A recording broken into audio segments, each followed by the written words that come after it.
Dear learners, I'm back with another video class in continuation of my previous lecture on writing skill or writing correct sentences.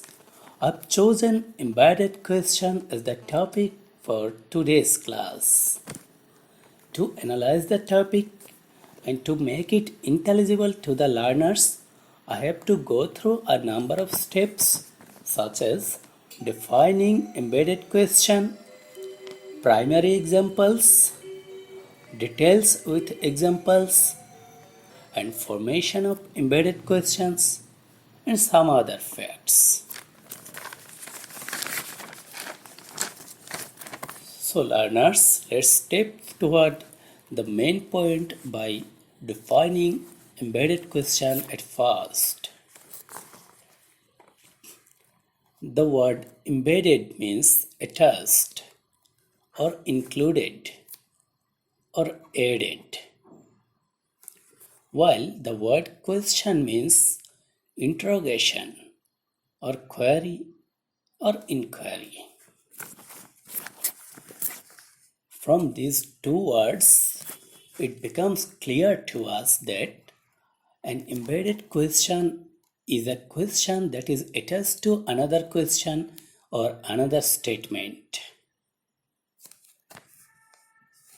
In this case, a normal question is attached to another normal question or another assertive sentence or any other imperative sentence. Learners, look at these examples.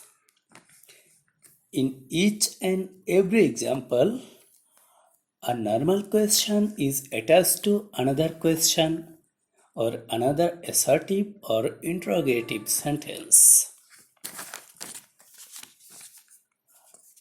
In example number 1, the normal question, "Where is the station?"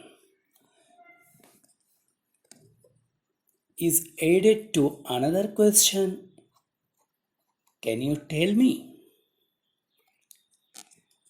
Thus, we can say, "Can you tell me where the station is?" Again, in example number 2, the normal question is, "Where does he work?"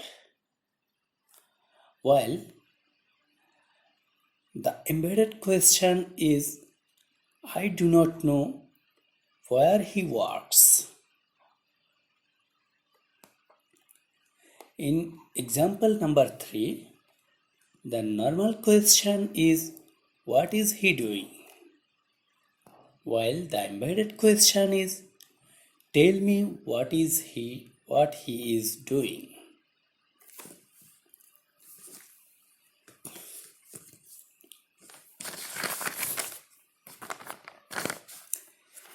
In all these three examples, we see the fact that a normal question has been added to another normal question or another assertive sentence or any imperative sentence.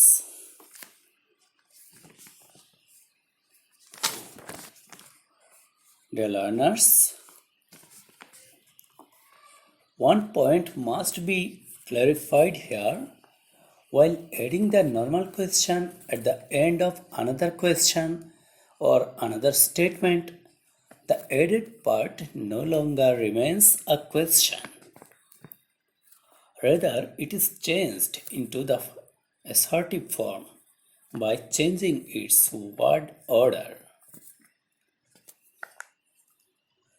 To clarify the fact, have a glance at these examples.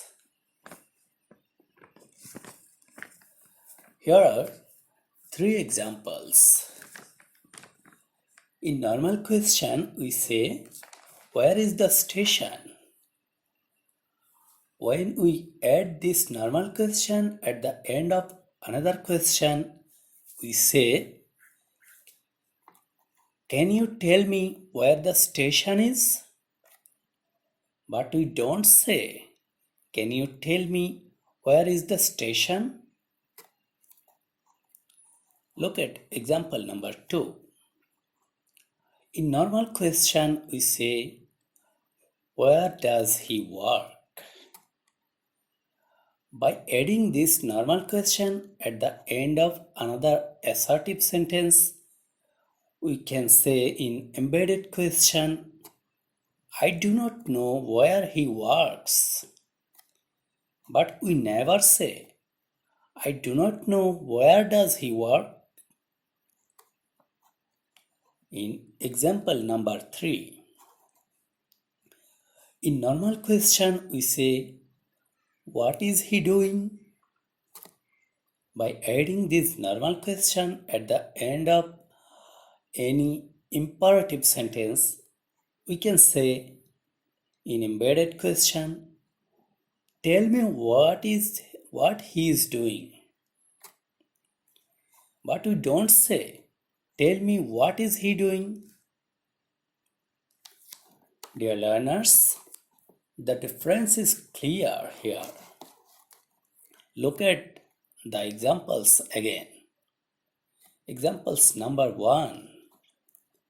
Look at these parts. The station is, but we don't say is the station in embedded question.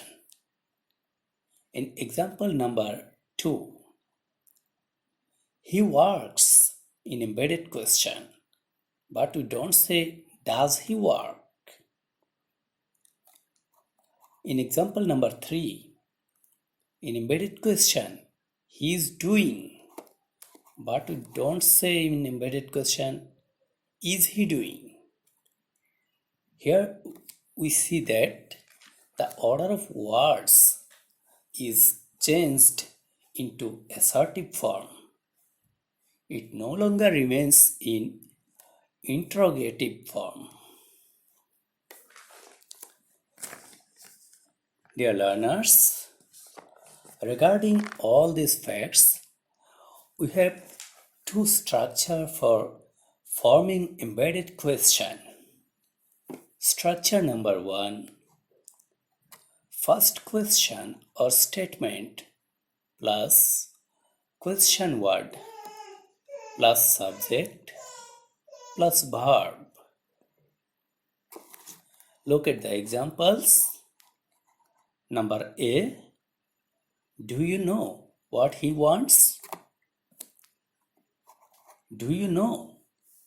This part is first question. What? Question word. He, subject, and wants, verb.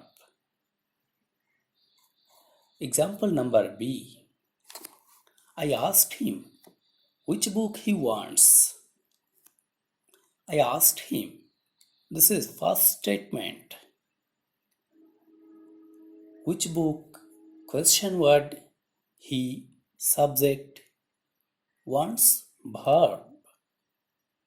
Sometimes the question word may be followed by any noun. Look at the example number B. Which book?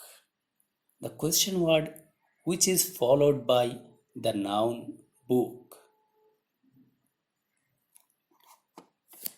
Dear learners, in these two examples, we find the normal structure of any embedded question. There may be exceptional structure in some cases like this. Structure number 2. If there be no subject except for the question word, the structure should be first question or statement plus question word as subject plus verb. We say, for example, did you see who came here? Did you see? This part is first question. Who, question word, which works as subject, and came is verb. Dear learners, when we have no subject except for the question word, in this case, the question word itself functions as the subject. Dear learners, now let's clarify some other facts related to embedded question.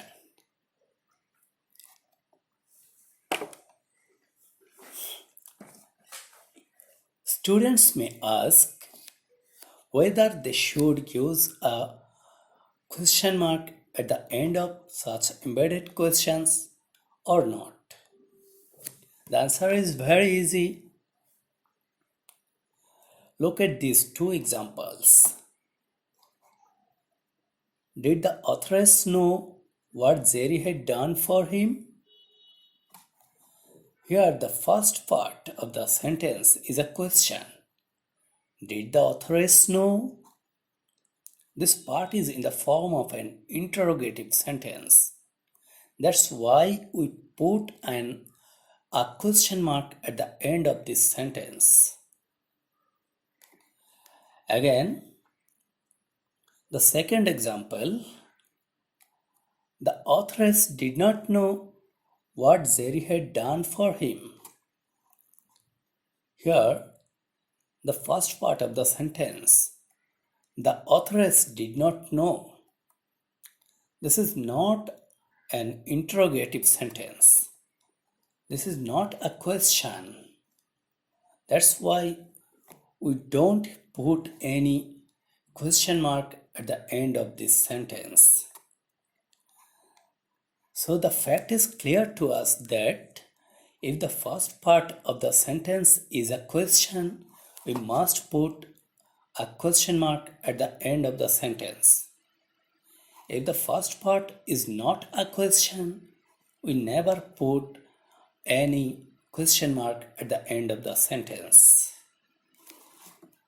Dear learners, to sum up the whole lecture, we can say that an embedded question is a question that is attached to another question or another assertive sentence or another imperative sentence to enhance the beauty of the language, to lessen the boredom in sentence, and thus beautify the language. And here lies the beauty of English grammar. Dear learners, no more today. Thank you for watching. Stay home, stay safe.